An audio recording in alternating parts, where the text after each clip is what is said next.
It's the summer of 1951. The Second World War has been over for more than 5 years, and Britain is trying to rebuild its shattered economy.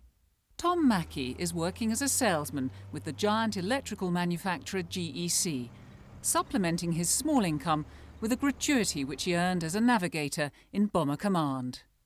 At GEC, Tom was demotivated by the lack of drive and interest shown by his colleagues, and the fact that no matter how hard he worked, he was paid the same as everyone else.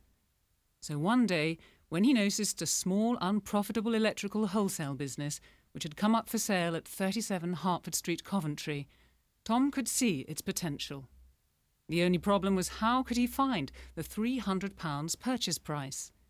He quits his steady job with GEC, cashes in his £105 gratuity for 5 years war service and his savings, and buys the rundown business, leaving a total of only 9 shillings and 6 pence.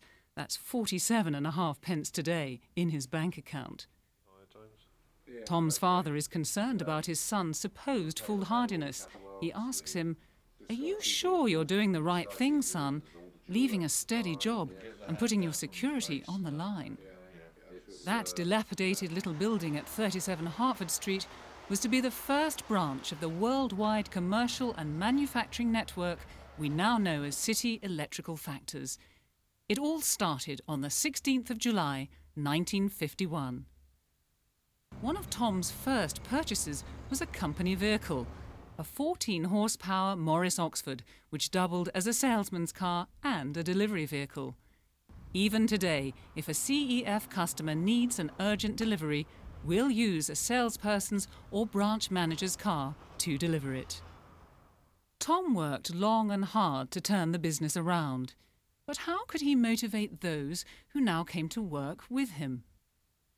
Tom decided that everyone's wages should be based on the company profit figures. The higher the profit, the more money you earned. This was radical thinking for the early 1950s. But Tom thought it was a fair policy that would have a positive influence on the company's future development. And it certainly did.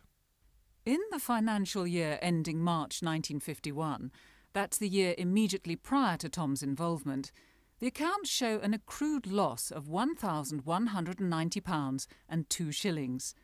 However, by the end of 1952, Tom's first year of trading, CEF had achieved a considerable increase in sales, but more importantly, a profit of £115, 2 shillings and 1 penny. Tom continued to develop the Coventry branch for a further 8 years, before he took the decision to expand the company by opening the second branch of CEF in Northampton. By 1961, there were 3 branches with a total annual turnover of £200,000. By 1971, there were 42 branches with a total annual turnover of £2.8 million.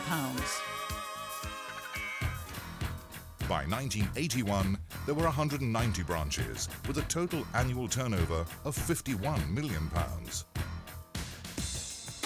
By 1991, there were 346 branches with a total annual turnover of £272 million. And by the end of 2001, there were around 386 branches with an annual turnover of £358 million. And that was just in the UK. 1984, CEF opened its North American operation, initially in Florida, which has the fastest growing state economy in the United States. In fact, the Florida operation has been a phenomenal success for CEF. We have over 75 branches here, plus 5 new manufacturing plants at Port St. Lucie. Oh, good. Looking for a couple of exit lights. You guys, what kind you guys got? And Florida has acted as a springboard for further expansion into North and South Carolina, Georgia, New England and Maryland. And across the border into Canada, where we have 37 branches.